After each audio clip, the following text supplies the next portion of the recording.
5 seconds.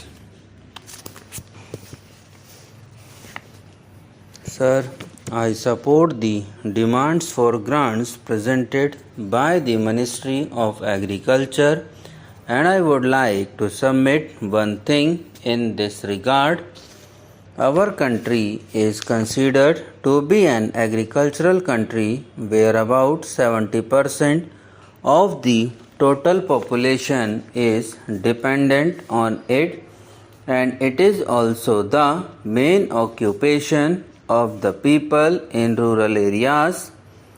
It is true that the country has made considerable development in this field after independence, but still it is essential to bring about further modifications in this field, because with the constant increase in the population, our dependence on agriculture is also increasing, and it has become a matter of great concern.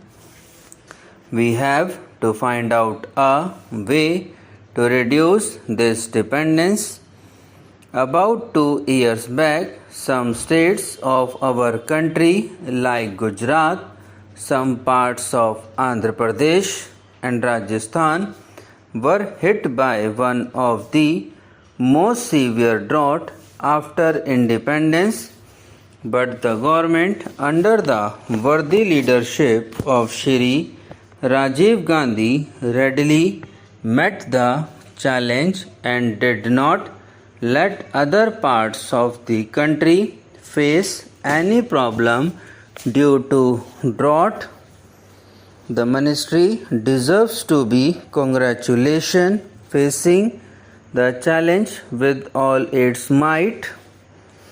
2 types of methods are adopted for cultivation in our country. One is the intensive cultivation and the other is the extensive cultivation. The population is increasing at a tremendous speed, whereas the holdings are shrinking.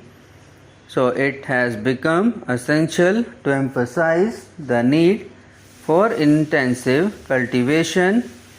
What is needed is to raise the yield of per bighas of land. Agriculture depends on various other factors.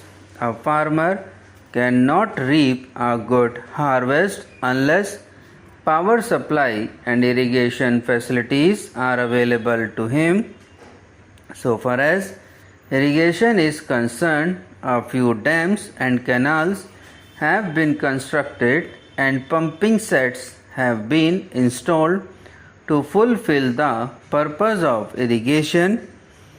But about the big canals, the general complaint is that the farmers do not get the water for irrigation in time.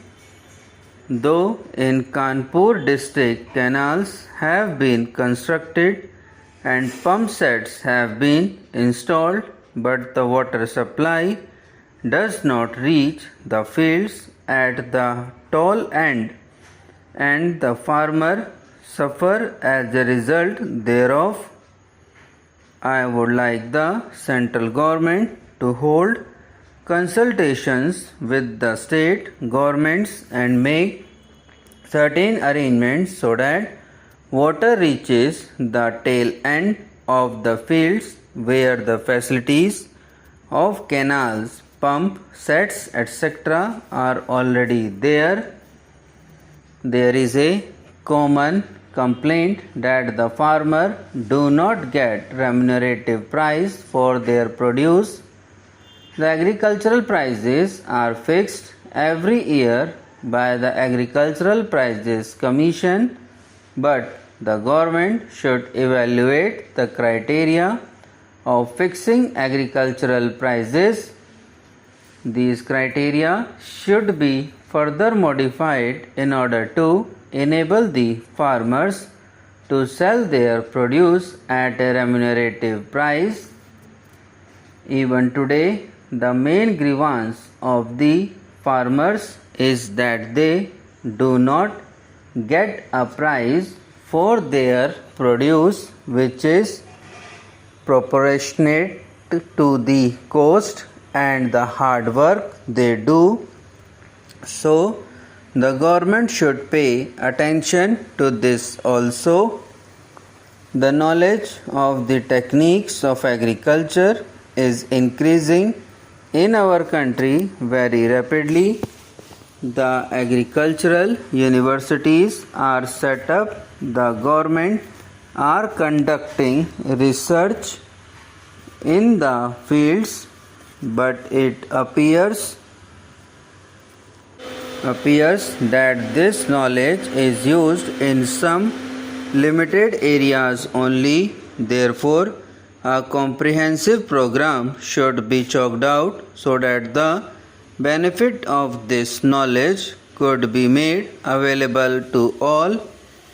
I therefore urge the government to formulate schemes in such a way that our farmers could get the benefits of our scientific progress.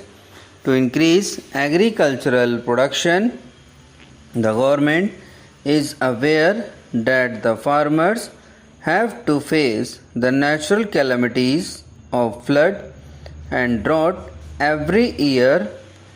Relief is provided by the government at the time of flood, but lakhs of acres of agricultural land is rendered unfit for cultivation due to floods. There is no doubt that agricultural yield increase following the flood, but the farmers have to face heavy losses prior to it. Therefore, arrangements should be made to check the recurring feature of floods in the flood-prone areas. The calamities like flood and drought can only be prevented by formulating programs of permanent nature. In our country, agricultural mostly depends on weather conditions. If the weather conditions remain favorable, the crops are good, but in the event of excess or deficient rainfall, or if the crop is hit by hailstorm, huge damage is caused, and in that case we curse the nature and say that everything has been destroyed due to bad weather. Therefore, the government must think in terms of finding preventive measures to protect agriculture from the havoc of natural calamities. The government has introduced crop insurance scheme for the farmers, but its benefit do not reach the farmers. Arrangements should be made to ensure that farmers get its full benefits.